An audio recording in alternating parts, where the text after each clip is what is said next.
So if you were to bring the black share of wealth at least to the black share of the population, it would require an additional at least $10 trillion. But if we were paid those unskilled wages at a 6% interest rate, we would have $6.2 quadrillion that we would be owed today. Reparations is the key. The story, have black folks come and talk about what kind of hell they live and have people have to listen.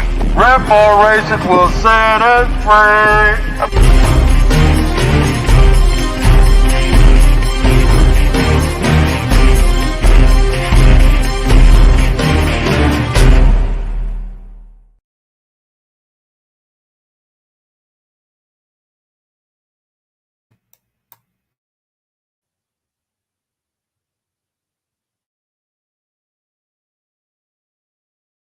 Also, you're also going to be talking about things you can do now, so-called low-hanging fruit.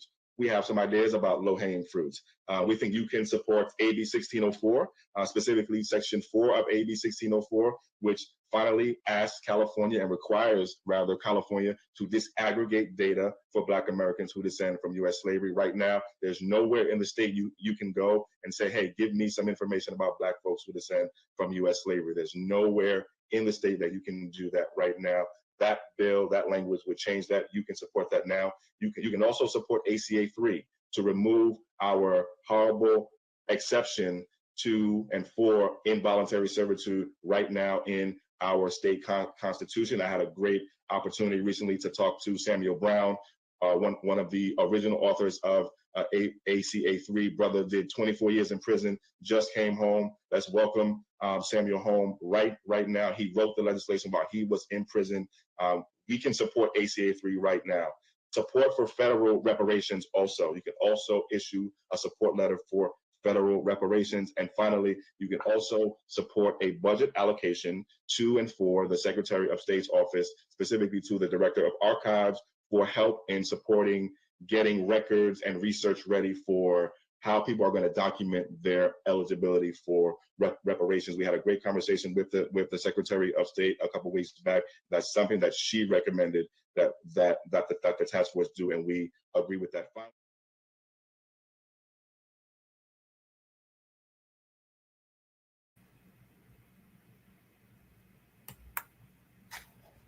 Good morning. Morning. Hey, fam. What's up? What's up?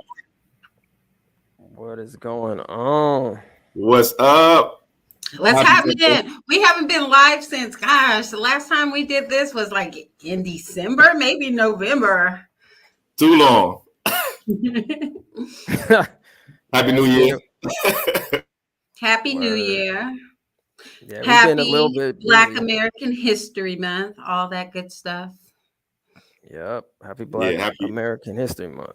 Happy Art History Month. Happy Black History Year. Happy Black Future Year. Happy Black Future Month. What's up, y'all? What's up, Kim? What's up, your boy? What's going on, y'all? It feels good to see y'all. Y'all don't know how good it feels to see y'all. So let me just start there. What's up? Also, what's up to everybody in the chat? I see Darlene is in the chat already. What's up, Darlene? Big shout out to Darlene. you. What up, Darlene? Yeah. People pulling up already. You know, we work so hard, and this is amazing to be doing on a Sunday morning and talking about what we're going to talk about today, which is the effort to break down our data, the effort to improve the way that we collect information on and for our specific community. Yep. So I think we're going to talk about what is it called, AB 1604. Is that correct, Chris? Oh, that is 100% correct, brother. You hit the nail on the head. Yes, 100% correct. All right. So should we get into it? Do you want to pull up the Section 4 slide, or should we do the FAQ first? Well, let's start with just a quick. Let's just talk about what we're doing here and why we're doing it first, and then let's jump into the actual language of the legislation, AB 1604. By the way, right now, go to your Google AB 1604, and pull it up right now. Let's work on this and let's look at this together as a community. This is a part of an effort to educate our community about why we want to improve the way that we collect information on and for our community. So we want to talk about why this is important. So let's start with just a brief overview of why we're doing what we're doing, what's motivating it, and then let's jump into the language, and then let's jump into the FAQ. How does that sound? Let's do it, bro. Cool.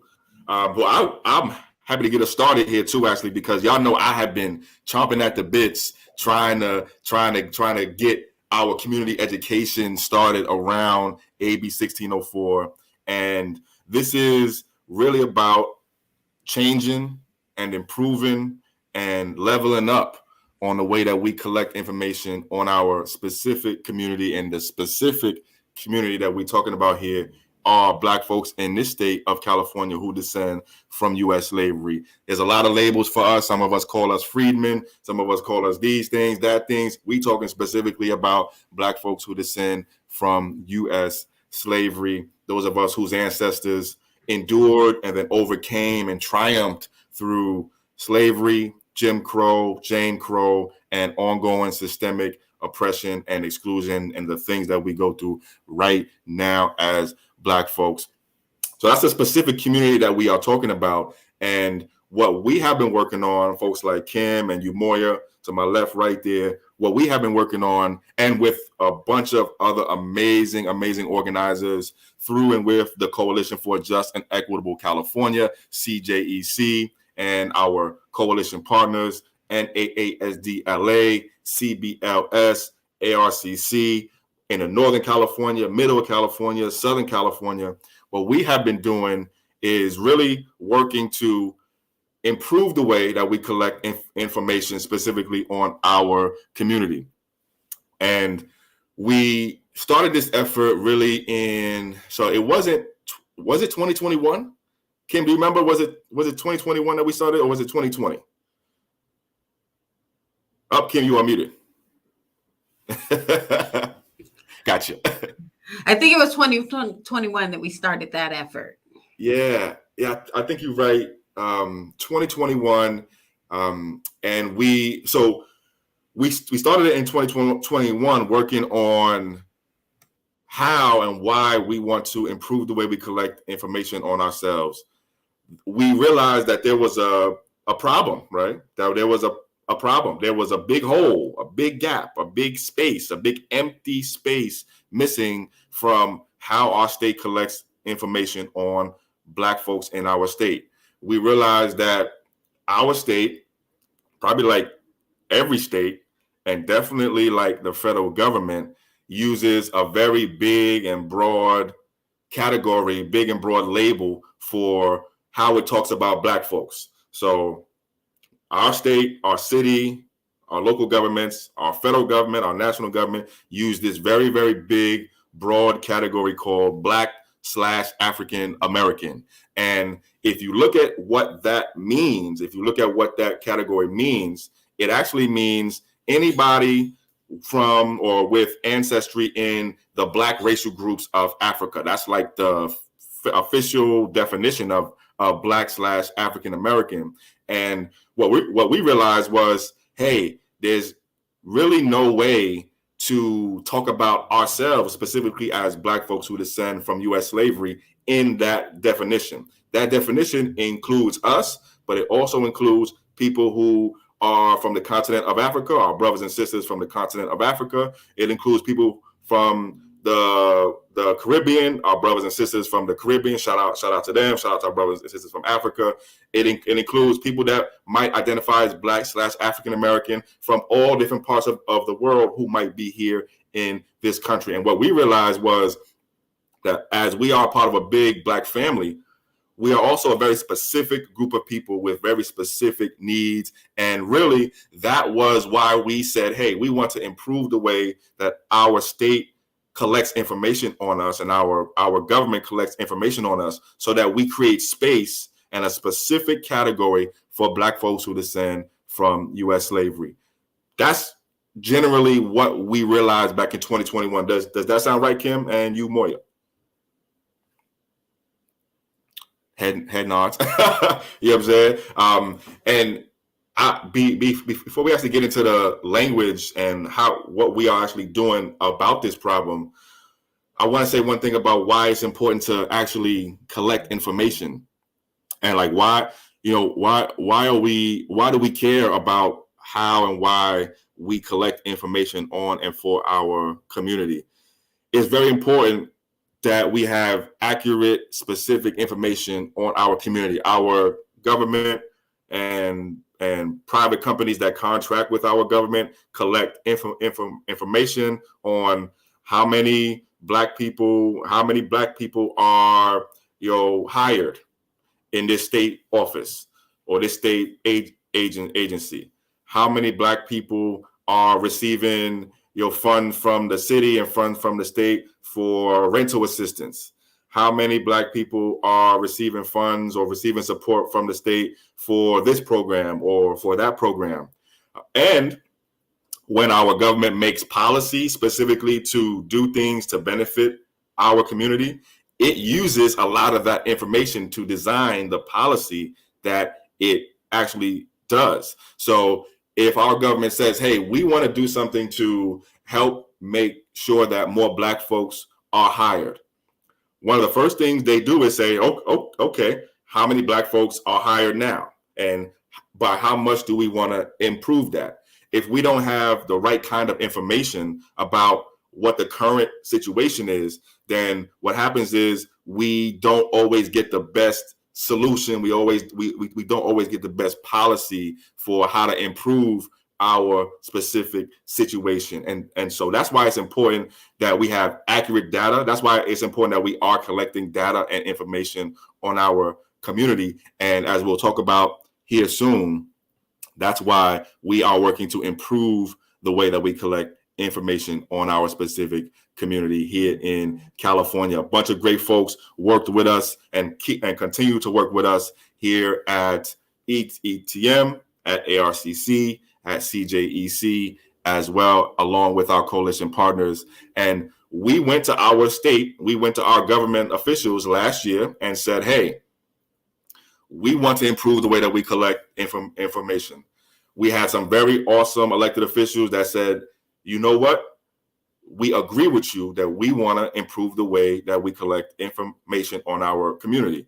And what you're going to see now, as we get into the language of AB 1604, what happened after those conversations happened or started was that we worked on language that was included in a bill called AB 1604, and that bill was introduced into the California legislation just in the last month or so, about a month or so ago in early January. There was also some work that we did last year too that we could talk about too, and a separate bill called AB 105 back in 2021.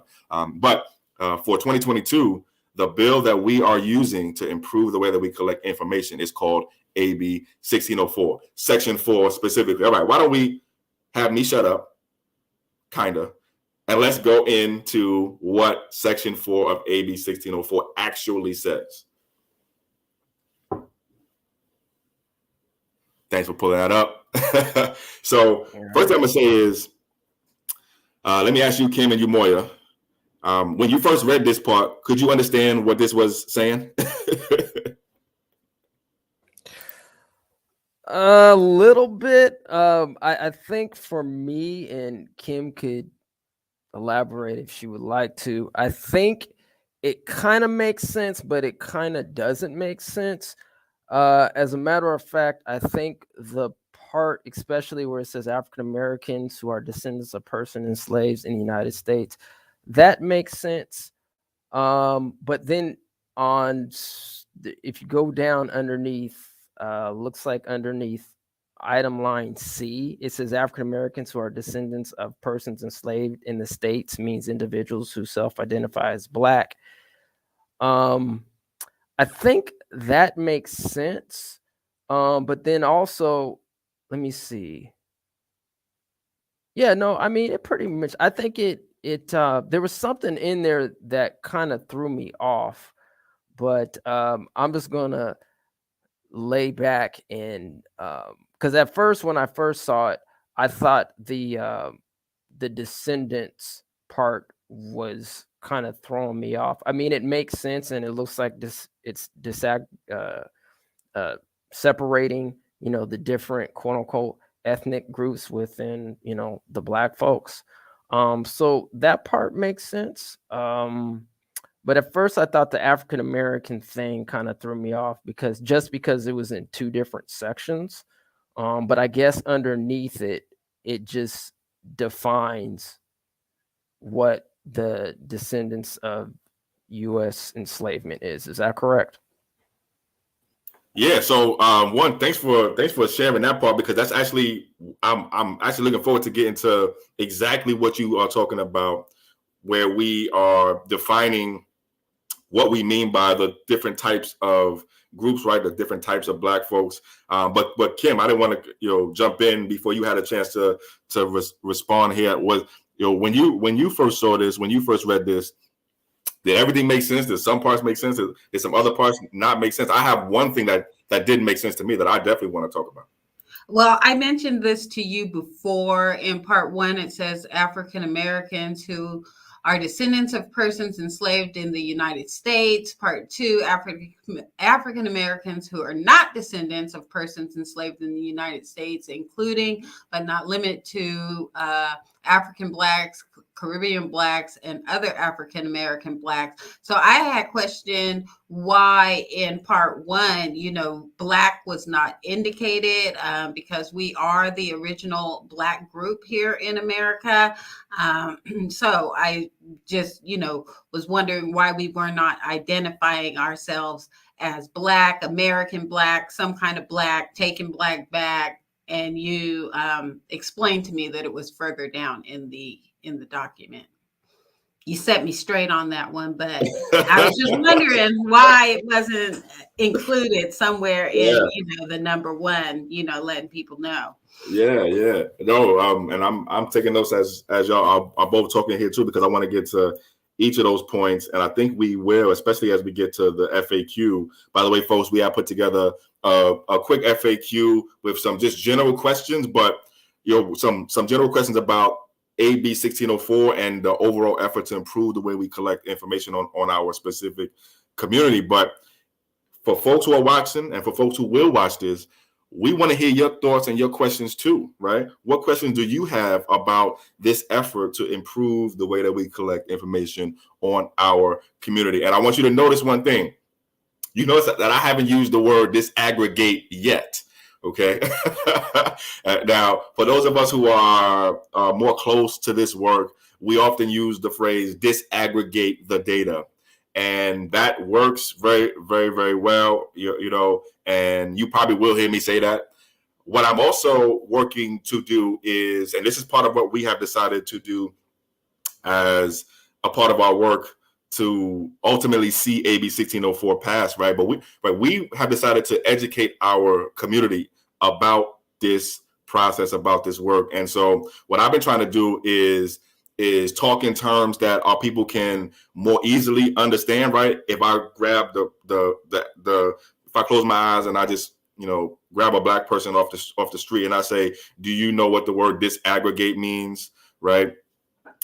I'm sure some people will know. I'm sure some people won't know, right? And to be honest with you, I have a hard time explaining this concept of disaggregating data when I use the word disaggregate also. So what I'm trying to do is talk in terms, and this is a part of what we do as political people, right? We have to think about meeting our people where they are as we educate them about the things that we want to do politically. A lot of times the politics and the political talk that we use is, I won't say it's over people's heads, but it ain't where people, we don't use language that people use in their everyday life. I have never used the word and phrase disaggregate in my everyday life ever.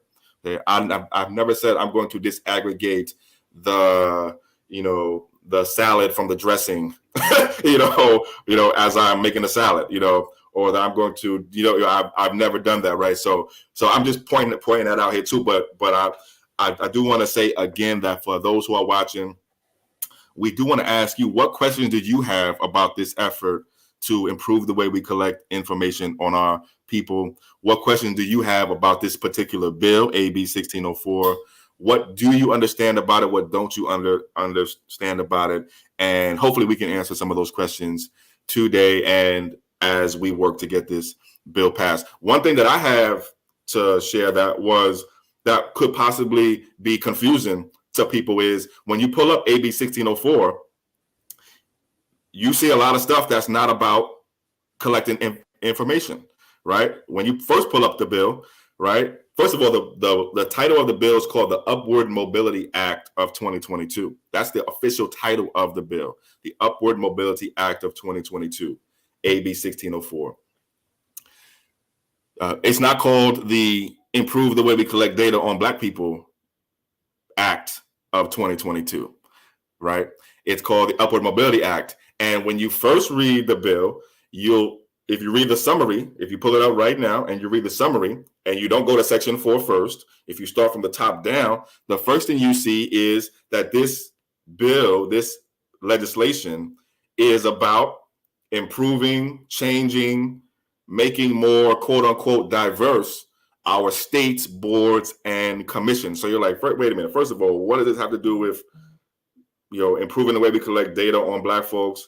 Why is this a part of what we want to do with data and information on Black folks? What does making our states, boards, and commissions more quote unquote diverse have to do with breaking down, disaggregating, improving the way we collect information and data on our specific community? So first, I want to get to that part, and then I want to get to the language, and let's get to your questions also. So I want to talk a little bit about political process here. Generally, if you want to get something changed in the law, you have a few different options. You can help write legislation and then help have that legislation introduced by one of your local government officials, one of your local politicians. You can write legislation, write language, and then have that language and thing that you want to do and change that you want to make adopted by the people in the form of a ballot measure or ballot proposition. And that takes usually going out to the people and getting a lot of public support behind what you want to do. And then there's another way, which is sort of like a combination of those two ways. But I want to go back to that first way, because the first way that I talked about, writing legislation and getting that legislation introduced by one of your local politicians, local government officials, is how we started this process to get this language introduced. If we talk about that first way, that first path, inside of that first path, there are a couple of different ways, at least. You can have a bill or a piece of legislation or language for it by itself that just does what you want it to do and doesn't do anything else. Or, in this particular case, or you can have your specific language included in another bill that's doing things that are related or doing things that are also a part of what you want to do, but don't necessarily do the exact thing that you want to do. In that second piece there, we call that using a vehicle bill. So basically, in the first part of this, you can have what we call a standalone bill. So have your language, have your thing that you want to do stand alone by itself in its own specific legislation, or you can have your language included in another bill that you use as a vehicle to get what you want done. And how you make the choice about which of those paths to choose, how you make the choice about which of those paths you think is going to be the most successful, is really a question for you with your local group, and really a question for the local politicians and government officials that you're working with, that you want to work with to make this happen. In our case, back in 2021, we actually started with that first part. We actually started with language that would just do what we want the state to do. So it would have been a standalone bill. It would not have done anything but what we want to do, which is change and improve the way we collect information on our people. We took the language that we wrote, and then we went to our legislative officials, our local government officials, our state officials, and said, hey, this is what we want to do. Will you introduce this as a bill by itself?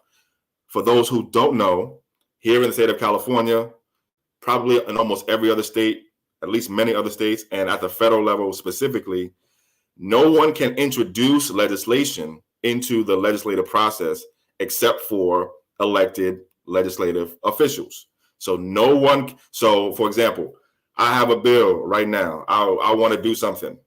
I have language for a bill. I'm regular Chris. I cannot legally introduce that bill by myself. I have to go to one of my legislative officials, my local politicians, my state politicians, and say, hey, this is what I want to do. I want you to introduce this. Will you do it? And this is why you should do it. And so, stepping back out now. What about if you take the second route, Chris, and you garner public support and get it on the ballot? Do you still need a legislative signature? So good question. The answer to that question will change depending on what state you in. But here in California, if you want, for example, and let's take the state level, right? Because the answer will change depending on what state you're in and whether or not you're talking about the state level or your city level or your county level. But let's take our specific example at the state level here in California. Generally speaking, if we want a law or a change to our Constitution to happen here at the state level, we have to go through a double process. First, we have to get what we want changed introduced into our legislative process by our local legislative officials, and then we have to also take it to the people. So we have a double process here. That's generally speaking. There may be an exception to that, but that's generally speaking. And we saw that, for example, in the case of in 2020, for example, what we were calling ACA 3, which was an effort to change, ACA 5 rather, ACA 5 back in 2020, which was an effort to change our state constitution and allow for affirmative action here in the state. If you remember, ACA 5, that language, that legislation had to go through the legislative process, meaning it had to be introduced to the state government. The state assembly people and state senators had to then work it through that process, and then it had to come out of that process as a ballot proposition for the people to actually vote on and say, hey, we want to do this. That was a case of a constitutional amendment. And here in the state of California, if you want to change our state constitution, the people have to agree to it. So any change to our state constitution, generally speaking, there may be some exceptions, but generally speaking, that has to go to the people specifically. That's a really, really good question, Kim. And hopefully folks are watching now like, wait, we are in the weeds right now, right? We are way in the weeds of what's going on here, right? And I want you to hang in there, bear with us, hold on, because I'm going to make it all make sense, and we're going to pull right back out into the conversation about how we started this process to get the language that you're going to see in a second actually introduced into our government legislative process. So backing up a little bit, what we chose to do, we had two options. Do we try to have a standalone by itself piece of legislation that just does what we wanted to do, or do we use a vehicle bill and have our language inside of a bill that's doing other stuff too to get done what we want to get done? Because do we, and this question that we had to ask ourselves, and you have to ask yourself too, do you care if what you want to get done gets done as a part of another bill or by itself as its own standalone bill. Do you care how it gets done? Or is it more important to you that it gets done? Those are very, very valid questions. There are arguments on both sides of that. When we started this process, we started with that first part, that first option. We want to get this done by itself. So we went to our legislators. We talked to each of them. We started with our Black legislators first. We started with the California Legislative Black Caucus. So an organization, an organized group of Black legislators in our state government. And we went to each of those, as many as we could at that time, and said, hey, this is what we want to do. Will you help us find some legislator? Will you, as a Black legislator here in California, introduce this by yourself? And as we talked to each legislator, we heard different responses. Yes, we would love to do this. We'll get back to you. Or no, we don't want to do this because we already have as many bills and as many pieces of legislation introduced that we can. Some of you may or may not know that every legislator can only introduce a certain amount of new bills on their own. They have a limit. I believe I want to say it's 50 in any normal year for any California legislator. That may be wrong, so hopefully folks in the chat can correct me and find out. In any normal year, any specific legislator, so any state assembly person, any state senator, and this is at the state level, can introduce up to 50 different new pieces of legislation by themselves. That is the number that I believe is correct in any normal year. But in 2020 and 2021, those numbers got cut down because of COVID and because the legislative process got really weird. So legislators, state assembly people, state senators could introduce not 50, but less than 50. I believe it was 9 or 10 at most for every single one of them. And folks will have to correct me on that. So please jump in the chat if you find any information that's different than that also. So as we are talking to individual legislators, senators, assembly people, we're saying, hey, this is what we want to do. Please, think about, please do this. And they're saying, yes, no, maybe so. So as we're going through the process, we get offered an opportunity to include this language as a part of another bill. Last year, it was called AB 105. This year, it's called AB 1604.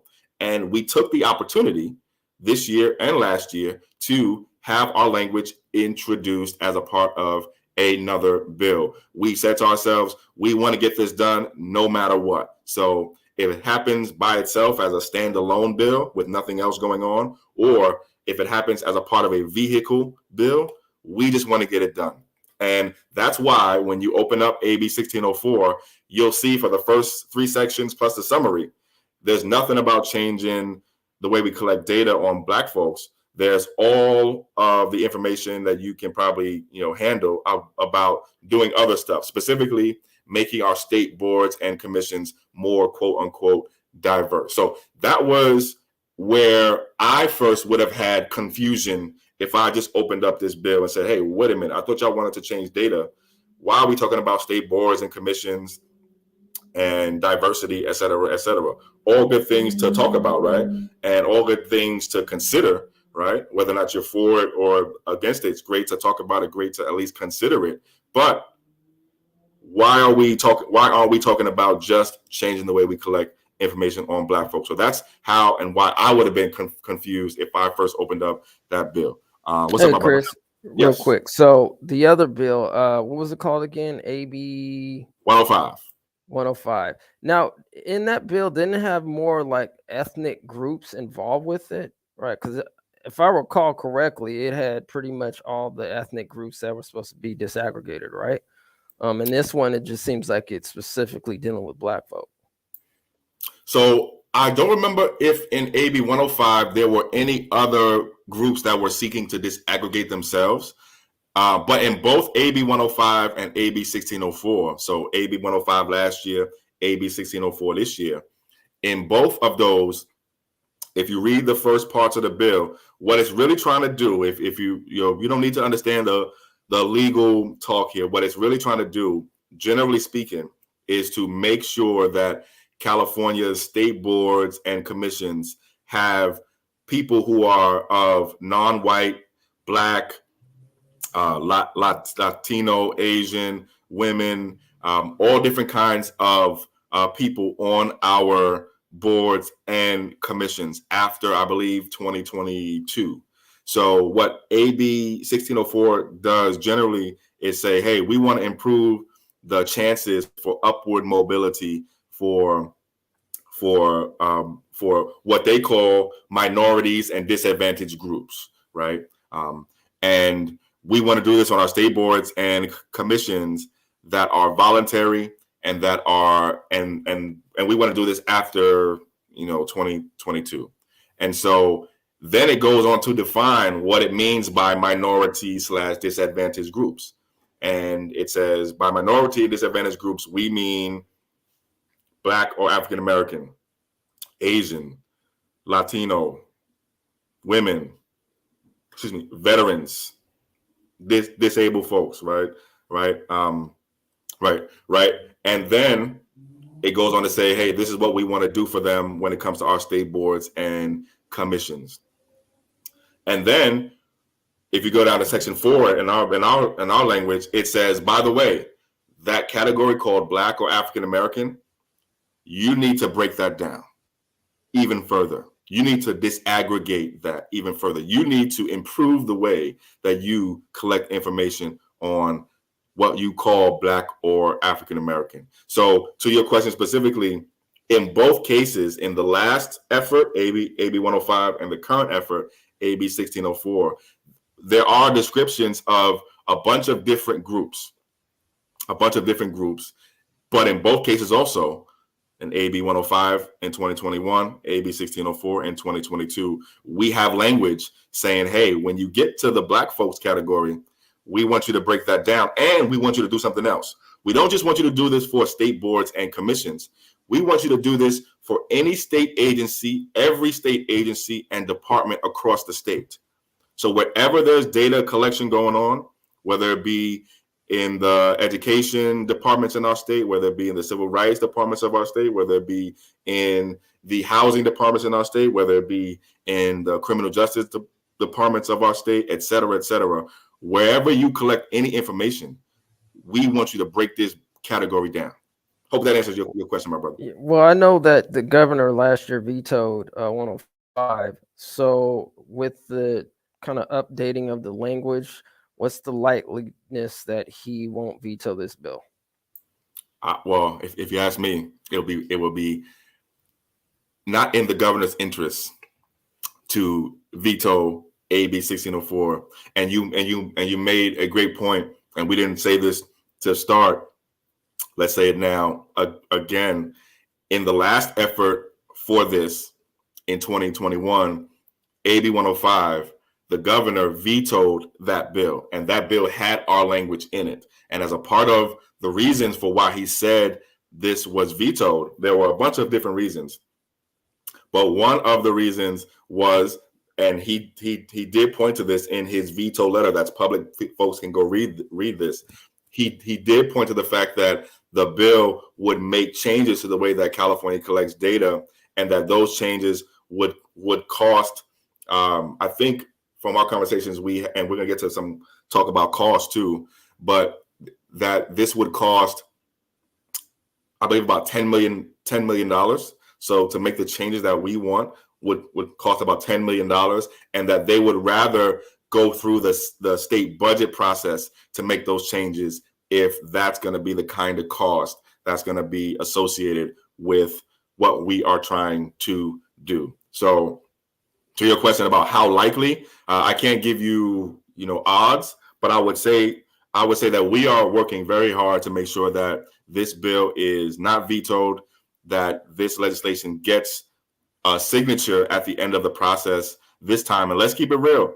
Last year, the bill that we had to do this was voted for and supported, I believe, overwhelmingly by the California Assembly, overwhelmingly by the California Senate. So we had a historic year last year. There had never been any language like this ever that had been voted for and passed by the California Assembly and voted for and passed by the California Senate. And again, to your question, getting into the political handicapping, what are the odds? I think the odds are, to be honest with you, that we will get this done this year. That's my thinking. But hey, let's get into the actual language though, because I know we promised folks a slide with the actual language. So let's get to the actual language, section 4, and then let's get into some FAQ and some questions about what we are trying to do here. All right, so if you pull up AB 1604, as I'm sure folks in the chat and in the comment section and folks who are going to watch this later are doing, you're going to see section 4, AB 1604. This is what you're going to see. This is what it looks like. And let's go through it. Let's break it down. I try to walk through political, legal, legislative language in a way that folks can understand, and try to understand also that these things are written in a way so these things are written by lawyers and some really talented folks who are staffers, and also realize the fact that these things are written in legal language and legislative language, and not really in a way that people talk on an everyday basis, right? So I try to keep that in mind too. And so as we are going through this, let's try to break this down and be mindful and be intentional about trying to bring understanding around the things that we are actually doing here. So this is what you see when you pull up AB 1604 and you scroll down to section 4. You want me to read, Chris, and then you can dissect it line by line? Sure. All right. So section 4, section 8310.6 is added to the government code to read A310.6A, a state agency, board, or commission that directly or by contract collects demographic data as to the ancestry or ethnic origin of Californians shall use separate collection categories and tabulations for the following. Okay, hold on, Kim. Let me pause it right there. All right. Let's take it slow. A couple of things to point out there. First, it says section 8310.6 is added to the government code. I want to stop right there. What we're doing is we're adding a new section, a new part to our government code. Our government code is all of our existing laws and regulations for our state. So all of our existing laws and all of our existing regulations for our state are listed in what's called the government code. The government code. And so what we want to do, and what we're doing here, is we're adding a whole new section to our government code, because what we're doing has never been done before, right? What we're doing here has never been done before. So we needed a whole new section. And I would love to go into I'm hoping somebody asks, how did you know what section to add and where to add it to the government code? That is a little bit of a longer explanation, but that's a good question also. So I want to start there. We are adding a new section to the government code by what we're doing here. Second thing to point out, what that first line says.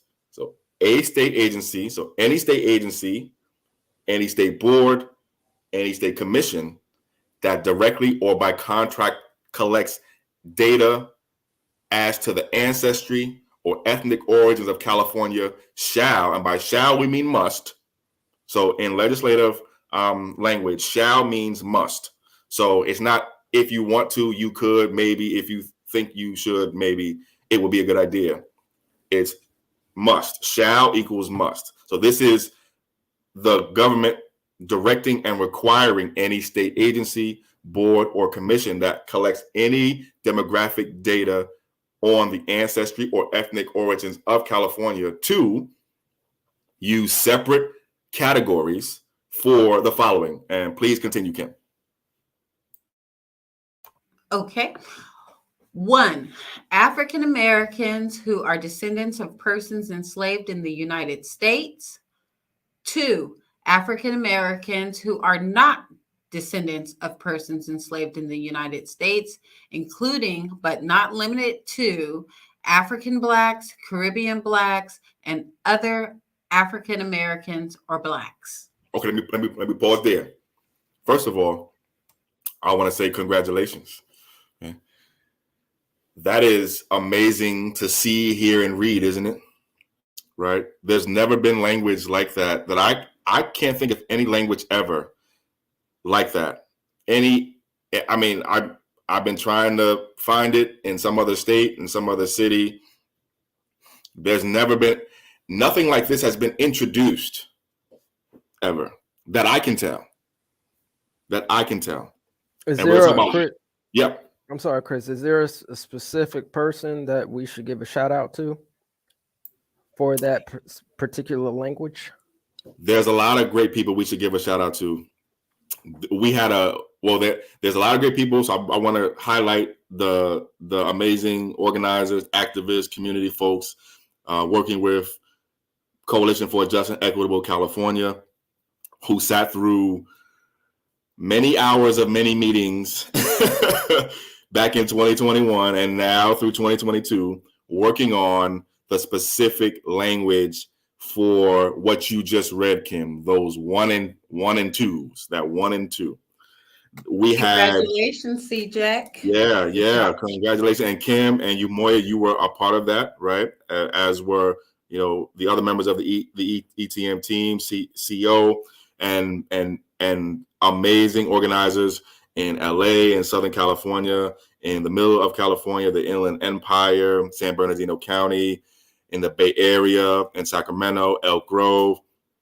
Folks, we spent hours in organizing meetings just working on what you see there in 1 and 2. So first, I want to give a shout out to just regular Black folks here in the state coming together and putting their heads together to work on this language. And secondly, I want to give a shout out to our contacts and our very brave legislators, specifically Assemblymember Christopher Holden and his team, specifically our amazing contact, Willie Armstrong, I believe, who is the contact who believed in this effort, believed in this language strong enough to work with his staff and then convince his boss, Christopher Holden, Assemblymember Christopher Holden, to introduce this language into the last year legislature session and this year legislature session. And remember what I said to start. One of the only ways in which you can get any law even introduced to even start the process of getting it passed is to have one of your legislators agree to introduce it for you. But they have to agree with what you're trying to do, and they're the people who are gonna have to fight for it when it gets introduced too. So those are the two groups of people that I want to shout out there. Great question, by the way. And so I did want to start there with just a big congratulations and a big shout out to everybody who worked to get this language introduced.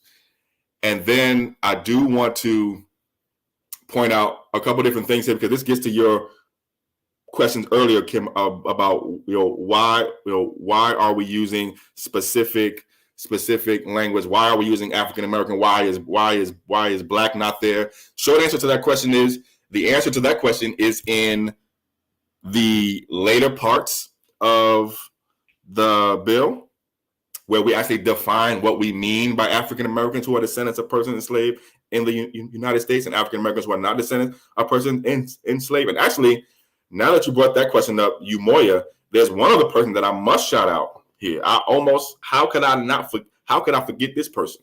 Okay. And I see we got some comments in the chat too. A great question from Annette. I'm gonna get to your question next. There's one other person that we must shout out. African Americans who are descendants of persons enslaved in the United States is probably a phrase and a direct quotation of Dr. William Darity Jr. If you read the works of Dr. William A. Darity Jr., more commonly known as Sandy Darity, Duke economist, scholar of reparations, intergenerational economist, pioneer in the really just a leading force in the field of wealth economics, if there is such a thing, intergenerational economics. This is language that he has included, he has made popular, he, I believe, has put together in not just his work and not just his book From Here to Equality, but online and in the public spaces that he has graced. So I do want to shout out Dr. William Darity Jr. because that language, African Americans who are descendants of persons enslaved in the United States, is really language that we borrowed from Dr. Darity. So that's one other person that I must also congratulate and thank, because without that language having already been popular to us, having already been common to us, we would have had a longer time probably trying to figure out how to even talk about ourselves. And I do want to get to Annette's question here because it's a great question. How did you identify the right legislator to have the law introduced? Great question. So I think where we started was we thought it made sense to start with Black legislators because we thought that they might be the most open to this and might understand this first. And I think we started with anyone we had already any contacts with. Now, just being regular Black folks, we didn't have many contacts with any of our legislators. So what we did was we went to and we looked for and went to our California Legislative Black Caucus. So this may be true in other states also, but here in California, we have a Legislative Black Caucus. So I think people are more familiar with the Congressional Black Caucus at the federal level, the CBC. Our state has a state version of the CBC just with our state legislators. So short answer to your question, Annette, we really started with our Black legislators because we thought that's where we might get the most openness and receptiveness to this first. And we really went to every single one of those folks that we could and talked to them. In other efforts for this, there might be people who have contacts with legislators who they think might be better. We really wanted to start with who we thought would be most open to this, really who we thought might be most receptive to this and might be most willing and most able to understand this. So that's how we started. That's how we started to identify the right legislator. We were looking for who we thought might be the most open to this and who it might be the most natural to understand this. And that's where we started our Black legislators first. And we talked to as many of those as we can. Hopefully that gives you some answer about how we work to identify the right legislator. And keep in mind too, that as you are working through getting so this applies to anything that you want to do to change your state law or your city law or even the federal law. As you're working through, how do you figure out who you need to talk to and who's the right legislator? Think about the fact that you're going to need, whoever you choose, this person to be what we call a champion for what you're trying to do, because they're going to have to, one, introduce it. They're going to be the ones that get the questions about it. They're going to have to convince their colleagues to vote for it and support it. They're going to have to work to get the governor to support it. So they're going to have to believe in what you're trying to do. And they're going to have to understand it very, very well. So keep that in mind too, that whoever you choose is going to have to understand it and also believe in it enough to fight for it. Great question. Right, Let me, Chris. yes, sir. Well, we got about 5 minutes going into the hour. So I didn't know how far or how long we wanted to actually extend going into it. But I just want to actually just note real quick that oftentimes it's amazing, sometimes we as Black people, we say, oh, we can't get anything done. We can't do this. We can't do that. Well, this is just a great example of how ordinary Black people are actually being, how can I put it, proactive and not reactive. So I think if Black people, and it always doesn't work out, but if you're more proactive into, politics, economics, etc., you'll get some results. At least you got to try instead of just complaining all day and saying nothing's going to change. So shout out to everybody who was definitely involved with this. We definitely appreciate you in that. So yeah, Chris, I don't know if you wanted to, stop here and then continue the conversation later, but we're coming up on the hour. So just bro. Let's keep going. I budgeted an hour and a half for this because I knew we was going to have to get through some of the legislative work here and also set the context up. By the way, that's King behind me right there. So King might jump into the conversation at some point, right? But so I have an hour and a half for this. So if we could go about another 20, 25 minutes, that would be great because I do want to get through the text here. It's not going to be much more to get through the text and then get through some of these FAQs and questions because that's really where I think the rubber meets the road as it relates to what we're trying to do here. So let's jump right back into the language. Kim, if you want to keep pushing us, I think we were at B, right? Okay, we are at B. So B, the data collected pursuant to the different collection categories and tabulations described in subdivision A shall be included in every demographic report on ancestry or ethnic origins of Californians by the state agency, board, or commission published or released on or after January 1st, 2023. The data shall be made available to the public in accordance with state and federal law, except for personal identifying information, which shall be deemed confidential. All right, let me stop there. That is kind of self-explanatory, but let's just give it a little sprinkle of, understanding and pull some things out. So all that part is saying is that the information that gets collected is going to be a part of every demographic report that's published or released after 2023. So after January 1st, 2023. And no personal identifying information will be collected or released. So that's very, very important. No personally identifiable information. As Black folks, we want to keep our information private. And obviously we care about our privacy. So that's just one thing to keep in mind too. That's what that part means. Let's keep going. Okay. C, as used in this section, the following definitions apply. 1, African Americans who are descendants of persons enslaved in the United States means individuals who self-identify as Black or African American with at least one ancestor who was enslaved or subject to chattelization in the United States. Let me pause there. First of all, some of y'all might recognize what you just read there, right? Some of you might recognize what you just read there.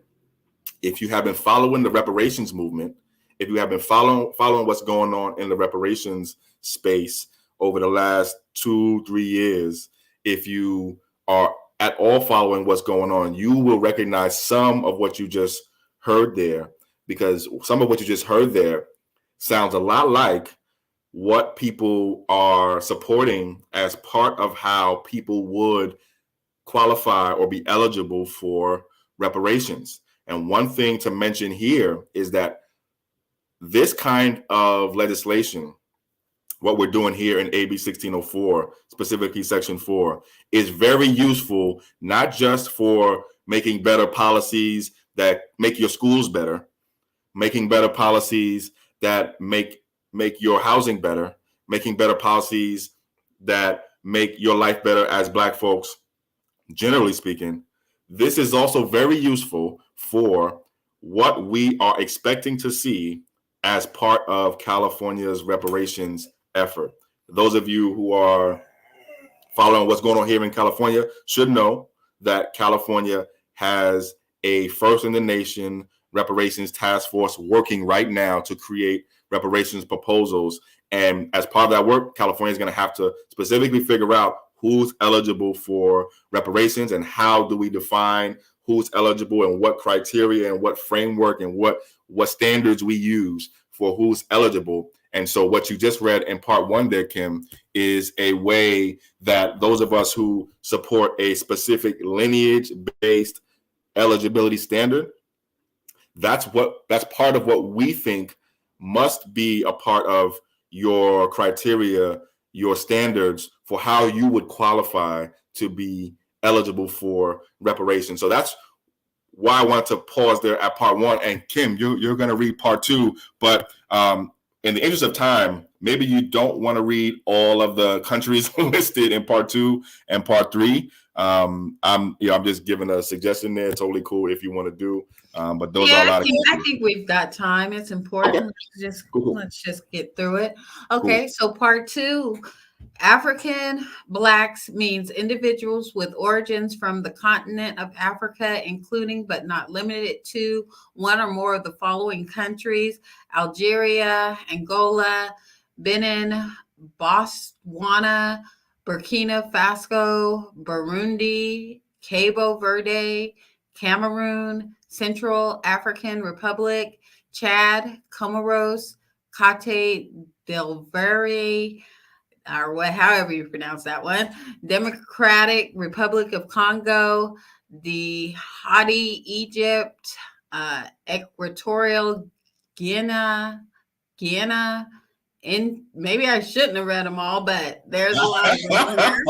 Eritrea, Eswatini, Ethiopia, Gabon, Gambia, Ghana, Guinea-Bissau, Kenya, Lesotho, Liberia, Libya, Madagascar, Malawi, Mali, Mauritania, Mauritius, Morocco, Mozambique, Namibia, Nigeria, Republic of Congo, Rwanda, Sao Tome and Principe, Senegal, Seychelles, Sierra Leone, Somalia, South Africa, South Sudan, Tanzania, Togo, Tunisia, Uganda, Zambia, and Zimbabwe. That's quite a bit. Congratulations. That was great job, Kim.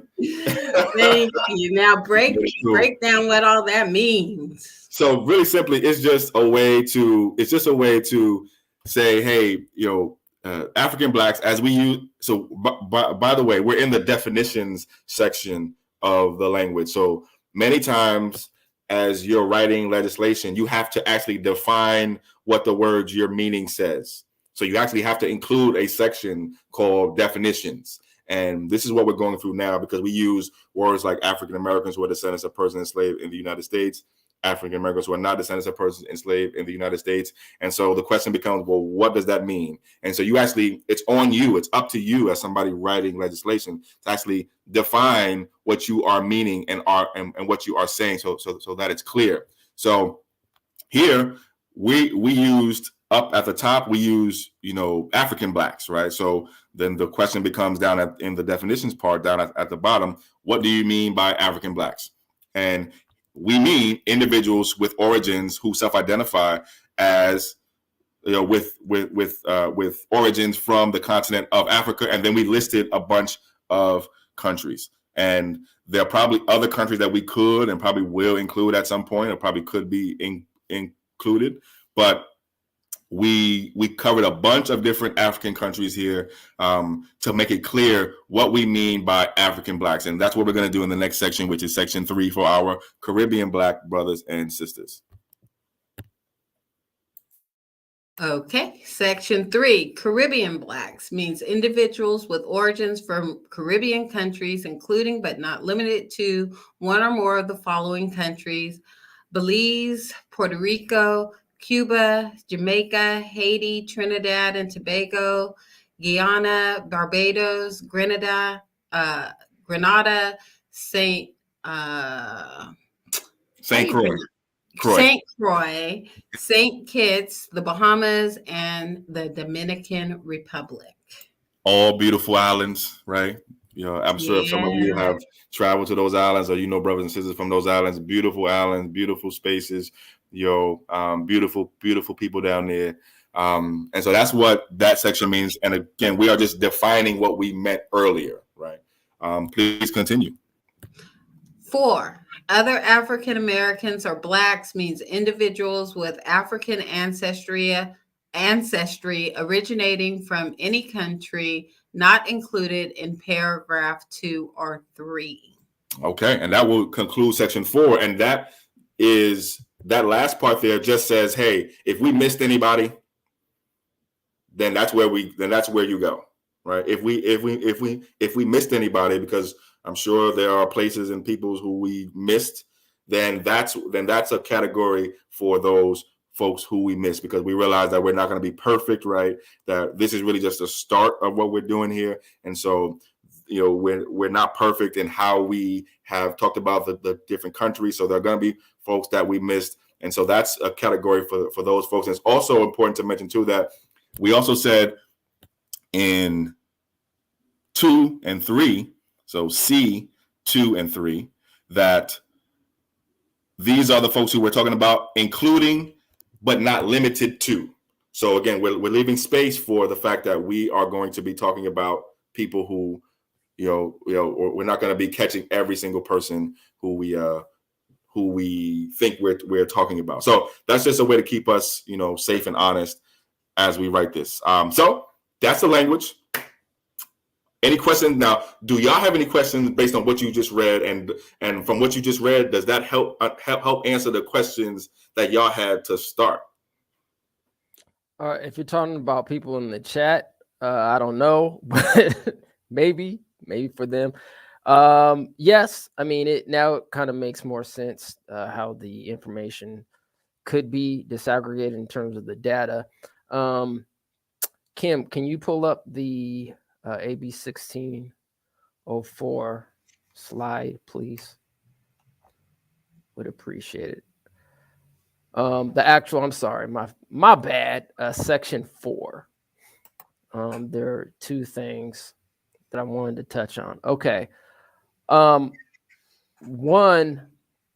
I know this is going to sound crazy, and I'm not making this up, but for those who consider themselves Aboriginal or Native Americans, so forth, would they not be included in this? I mean, they may look black, but they may identify themselves as Aboriginal.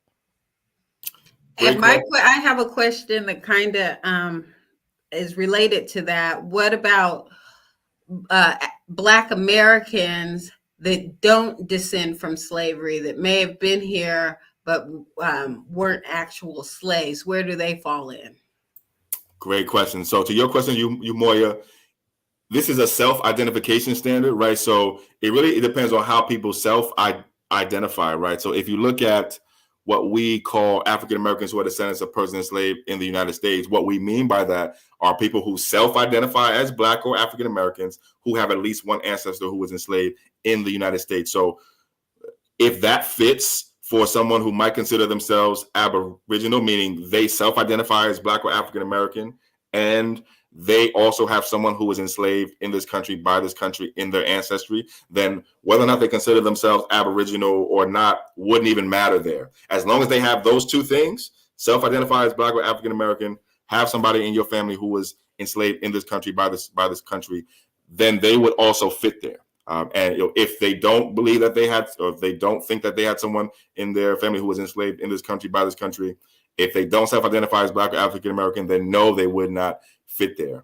And to your question, Kim, great question, actually. So for those folks, they would not actually be a part of the categories here. That's a really, really good point to make, right? They would probably, if anything, they could fall in that other African American or Black category.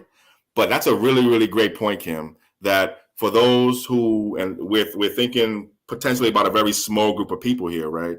But for those Black folks who were here in the United States during, let's say, Reconstruction and during the Civil War, but who were not, or during and after the Civil War, or during the Reconstruction era, but were not enslaved, and that you're absolutely right that those folks would not fall under any of these categories here.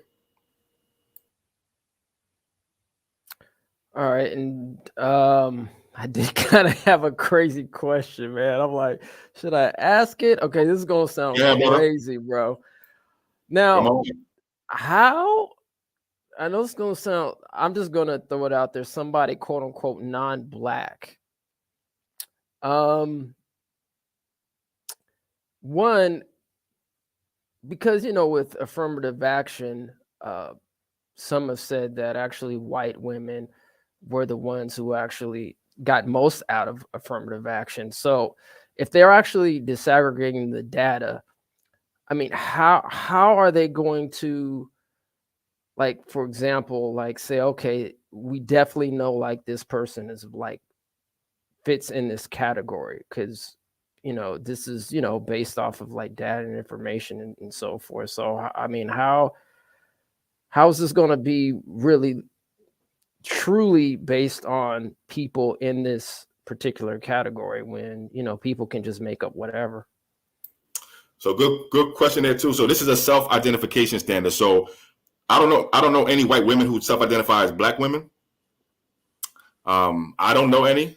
I don't know any white women. Zola Doll, what's her name? Zola. Rachel Dolezal, right? Dolezal. But she's also is not somebody who identifies as somebody who has an ancestor who was enslaved in this country either, right? Good point. So she would not fit here. And again, this is a self-identification standard like any other. So any document you fill out, whether it be for some government records, whether it be for the census, whatever it is, you are filling out a legal government form. So if you lie on that form, you are subject to federal penalty, or you are subject to state legal action. Right. So if you are someone, let's say, who is a white woman or not somebody who is a Black woman or a Black man or a Black person, and you are not somebody who descends from U.S. slavery, and you check that box, then you have committed a crime. Right. And so there are penalties for you for that. And that's a part of how we enforce any records collection, any documentation collection as a part of our state right now, and also a part of our federal government right now also. But it's a great question, right? How do we enforce, and how do we make sure that the people who are saying that they are African Americans who descend from persons enslaved in the United States are actually those people? That's a great question. And part of our job after we get this law done is going to be to make sure that this is enforced and that the records are actually what they say they are. All right. And then my second question is, it says in section 2B, where it says the data collected pursuant to the different collection categories, et cetera, and then it goes on to say, or commission published or released on or after January 1st, 2023. Why that date? Why January 1st, 2023? And why couldn't it had been earlier than January 1st, 2023? Beautiful questions. First answer to the question is because almost every law, with the exception of emergency laws, have to start they have to start at the next year, generally speaking. So, for example, this is a 2022 law. If it gets passed in 2022, it has to start officially in the next year. So that's just what our state says and our state does. And there are some exceptions to that. For example, any like emergency laws, they have to take what we call take effect immediately. But any non-emergency law, generally speaking, can only take effect at the start of the next year. So if this law gets passed in 2022, it has to start at the beginning of 2023. That's just what our law says.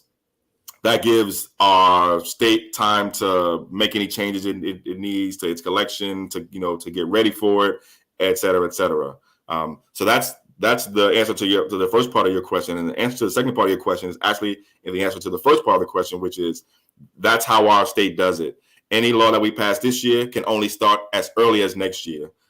And that, again, is with the exception of emergency laws. Dope. All right, family. We're in class session here. Yeah. Now we got another 15 minutes, right? It's right. to the 1:30 mark, 1 hour 30 mark. So I do want to get to the FAQ. Go to the FAQ. Yeah, definitely. Because and some of these questions we will have answered, but some of these questions we will not have answered yet, right? And so, and especially some of the last questions here. So I wanna get to those questions, and we won't have time to answer them, and that's good because we will be doing more of these specific AB 1604, improve the way we collect our data, disaggregate our data conversations as the weeks and months go forward, and especially as our bill moves its way through the legislative process, right? Our bill right now was introduced, but the next steps we expect are that the bill is going to go to a committee, and the committee is going to be in the state, and the state committee is going to have to hear the bill and then talk about the bill and then vote to pass it or not pass it, and then et cetera, through the legislative process. So we're going to be back. Absolutely, 100%. But this is going to be a great start, I think, to some really, really great conversations that we're going to continue to have. So let's get to the FAQ. What is AB 1604 and what does it do? I think we kind of answered that, didn't we? Right? AB 1604, simply speaking, is a state bill that, one, changes the way that our state boards and commissions bring people on, and two, changes the way that we collect data and information specifically on Black folks in our state. That's generally, specifically, simply speaking, what AB 1604 does and what AB 1604 is.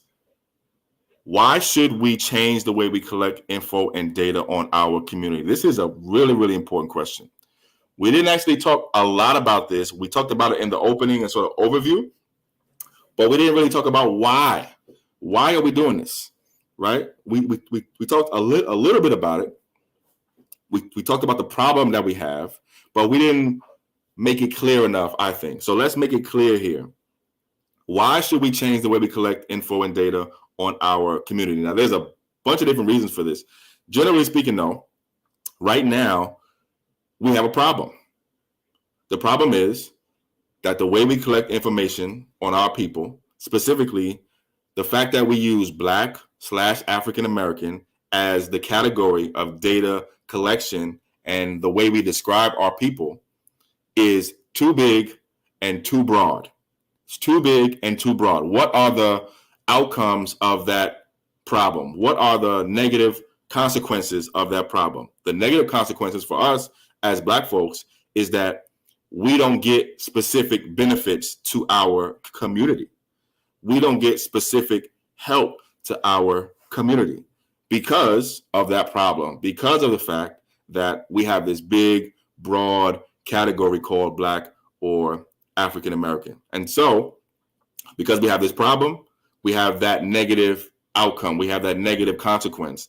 And ultimately, things don't get better for Black people. So our government says, hey, we want to do this for minorities and people of color and Black or African Americans, and the benefits and the things that they want to do that are good never reach us. And actually the things that are bad actually stay with us. So that's why we want to change the way we collect information on our community. And what we want to do, how we want to change it, is to specifically break down the way we talk about Black folks and create a category specifically for Black folks, African Americans who descend from persons enslaved in the United States, whatever label you want to use for that specific group. And the outcome of that change that we're going to make, that positive change, is two parts. One, that when we design policy for our people, it actually has a chance to actually get to our people. Benefits of policies actually have a chance to actually get to our people. And two, it's going to help us figure out who will be eligible for reparations here in California. What does disaggregating mean? Kind of spoke about this. Disaggregating is a way to say separating, is a way to say changing. It's a way to break down the way we collect data in the way that we're talking about disaggregating here. But generally speaking, to disaggregate means to separate and to make clear. How will changing the way we collect Black data in our community help me as a Black Californian? That's a question that you should always be asking about anything your government does. How is this going to help me? How is this going to improve my life? How is this going to improve my community? How is this going to improve my family? You must be asking this question about anything your government does. Short answer to this question, just kind of answered it, but let's make it more clear in two ways. One, after this change happens, when our government makes policy to improve our schools, to improve our housing, to improve our streets and make our streets safer, to improve the quality of the environment that we live in, to do good things, specifically, this change is going to make it possible for the first time that those kinds of good changes actually reach us. So this makes good change actually more likely to reach us. And secondly, this is going to help improve and help me and help you as a Black Californian, because it's going to help us figure out who is going to be eligible for California's reparations. It's going to make it easier to figure out and understand who is eligible for California reparations. How much is this going to cost? How much is this going to cost? Now, let's keep it real. This ain't going to cost nothing. We're asking every state agency, every state department, everywhere in the state to make changes and to do things that it was not doing. That's going to cost money. The last estimate that we had for how much this is going to cost was about $10 million, at least for the first year. So we're asking our state at least, and this, by the way, this cost estimate came from the governor's office, if I'm not mistaken. So we're going to be working on developing what we think this cost might be on our own also. But from what we understand so far, what we are asking our state to do is going to cost about $10 million, at least in the first year, and probably less as the years go on and as the changes happen. But at least for the first year, we're asking for our state to put $10 million into making these changes. Who pays for this? Got to ask that question. So you got to ask the question, how much does it cost? Who pays for this? Who pays for this? You and I pay for this as taxpayers. This money is going to come from the money that you and I put into our state. Now, let's keep it real. Our state, California, has what we call a budget surplus this year, and I believe last year, meaning after we spent all of our money paying our bills as a state, we got extra money. I believe it's about $75 billion in surplus. We got $75 billion extra. So we have the money for this. Absolutely. But who pays for it? This money comes mostly from the contributions of our individual taxpayers and through the other ways that the state raises money. I don't want to leave that out too, because our state raises money in a bunch of different ways. But let's keep it real. We're going to be contributing to this change as taxpayers. I think that's just clear. And again, we can draw on our budget surplus too. Yes. And Chris, just to note as well that California is the 5th largest economy in the world. Oh, Not yeah. just in the United States, in the world, family. Yes. Okay. Yes. We have. Sorry, fam. Go ahead, bro. No, brother, you couldn't have said it better. I could have said it better. You hit the nail on the head. Our state has larger economies than whole countries. Our state has larger economies than whole countries put together. Okay. This state that you live in, that we live in, has the 5th largest economy on planet Earth. Okay, let's make it plain. On planet Earth, you are living in the 5th largest economy right now. So, can we afford this? Should be another question here in this FAQ. I'm probably going to add it. If you ask me, the answer is yes. What are the risks and unintended consequences associated with changing the way we collect this data? I'm going to leave that to you. I'm going to leave that to the audience. Because let's keep it real.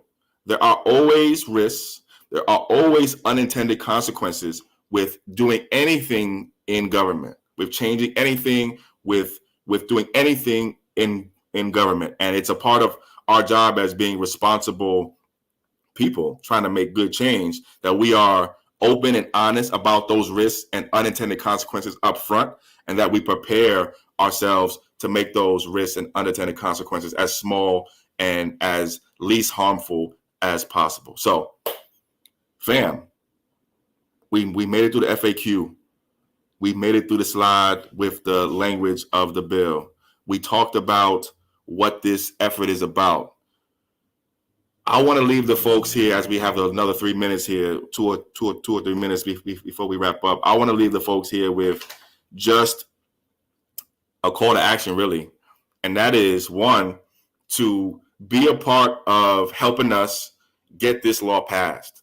Be a part of helping us get this law passed. And you're going to see ways that you can help us get this law passed and how you can be a part of it on our Twitter, on our Facebook, on our Instagram, on our website at CJEC. So if you're not following us on Twitter, it's at CJEC Official. Sign up for our newsletter also. You can find that at CJECofficial.org.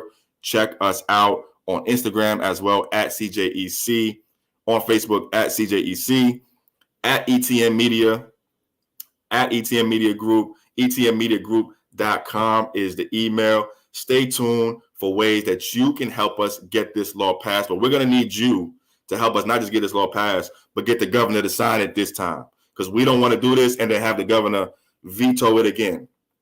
We want this signed into law this year. We want to make history this year with this law. So I want to leave you with that. And then I also want to leave you with another call to action, which is, what are your questions about this effort? What are your questions about why it's important to change and improve the way we collect data?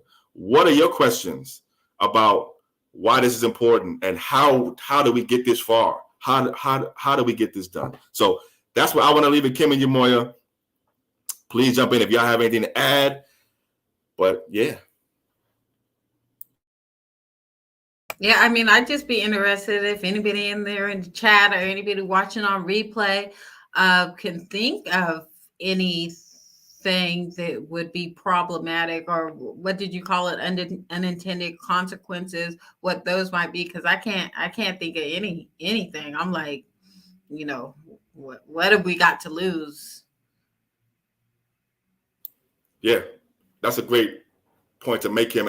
And yeah, it's always a good idea to think about how and what the unintended consequences of what you want to do are. So we're doing our due diligence here as folks working to make this change happen. Because, and this is for folks who are, I see we got some folks from New York here too. Shout out to you, Annette, in New York. This is a part of our job of political learning and being people trying to make real change in our community, is to think of as many parts of this as possible.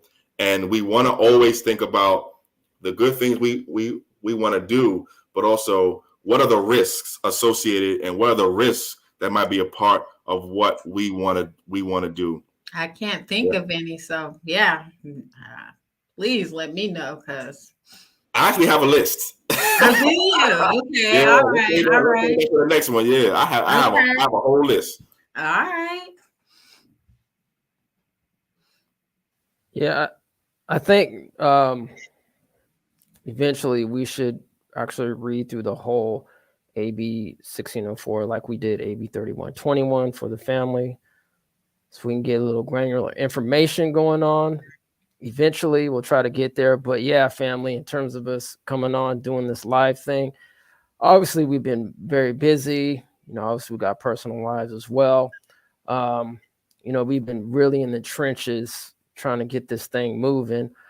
Chris, you want to briefly talk about, I know we're at the 1 hour and 30, kind of give us an update, man, on the community or possible community public live sessions that are going on with CJEC and the California Commission / Task Force reparations.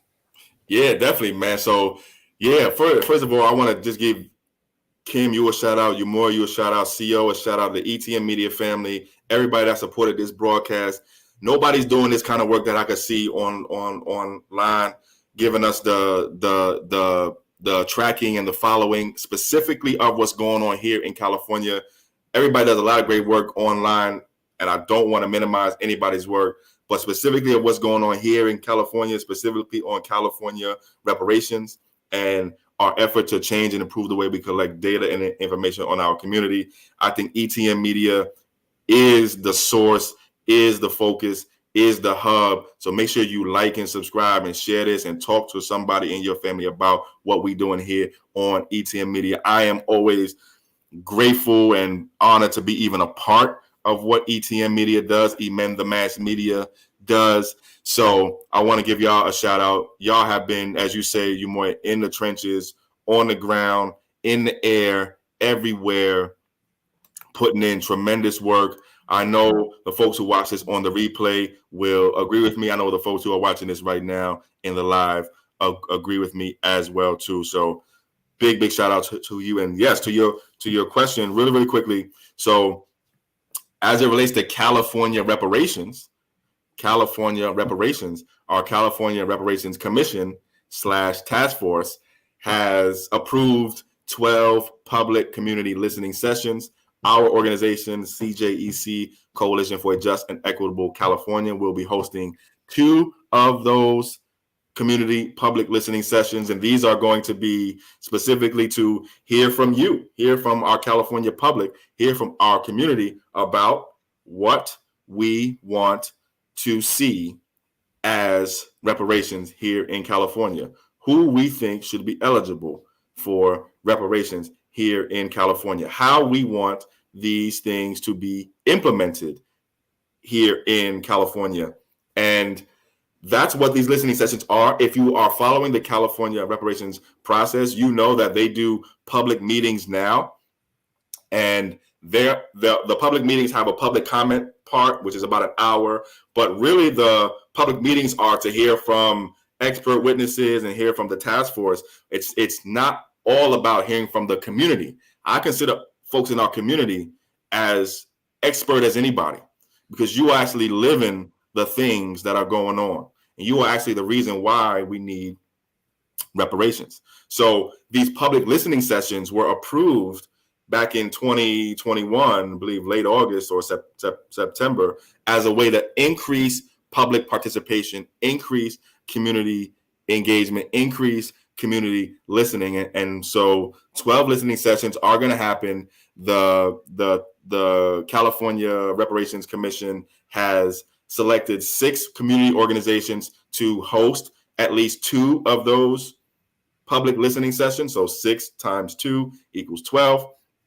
And our organization, Coalition for a Just and Equitable California, is one of those 6 community organizations, what they call 6 or what they call community anchor organizations. And so we have tentatively scheduled our public listening sessions. I hope I can announce this here now, tentatively. So save the date and join us in Oakland, California on May 30th. I believe that is May 30th, Memorial Day. So May 30th, Memorial Day in Oakland, location to be determined, but May 30th in Oakland, join us, CJEC, our coalition partners, and our amazing partner here, ETM Media, for our first community public listening session. And then our second community public listening session is tentatively scheduled for Juneteenth, June 19th, 2022, in Los Angeles, in the Leimert Park area. So we're going to be out there. These will most likely 99.999% be hybrid, so both in person and virtual. So pull up on us in person, pull up on us in virtual, but just be there and talk to and contribute to the California Reparations Task Force process. The other anchor community organizations will be releasing their listening session schedule soon too, and so we look forward to sharing that information too. All right. So yeah, family, if anybody has any proposals, please send your information to CJEC, that's CJEC official at gmail.com. That's CJEC official at gmail.com. And somebody will either pass the information along, or if you have an inquiry, we'll happy to get back to you on that one. And also, family, yes, we do. 2022 is in the building. Yes, it is. And system's running a little slow, but yes, the 2022 tech calendar, and my good partner, Kim, who is wonderful at saying this lovely language, reparations now in 2022. Kim, can you give us a little tad bit of a little Tutnese? Well, swing by our Etsy store. You can get your own Tutnese learning calendar. Rutta Puppa Rutatanensis Nunawakes is Reparations Now in Tutnese, and that's the documentary film we're working on. So swing by ETM Media if you're not already. Subscribe to our channel, share our content, and just support us in getting this reparations, Rutta Puppa Rutatanensis engagement out to the community in any way you can, fam. Exactly. All right. So I think for the most part, I think that was it. I think we touched up on a lot of things. Chris, is there anything, man, you wanted to say, bro, before we break out of here? Nothing other than I just want to appreciate y'all again. I want to appreciate everybody in the chat. I want to appreciate everybody that's going to watch the replay. We will be pumping this out on the social medias as well. And we will be back. This is only the beginning of the conversations that we are having around our effort to improve the way we collect information in and for our community. All right. And again, happy Black American History Month. We've been putting together Black history icon little videos that you can view at our channel. Just get some education about our wonderful ancestors and those that came before us, and some that are actually maybe even still here just doing amazing things for the Black American community. So swing by and check it out. We'll leave you here with Mary Jackson, our latest Black history icon that we're highlighting today. And she was the first Black female, the first Black female, I guess I had that right, engineer for NASA. She was highlighted in the movie Hidden Figures, a mathematician. So yeah, just check it out.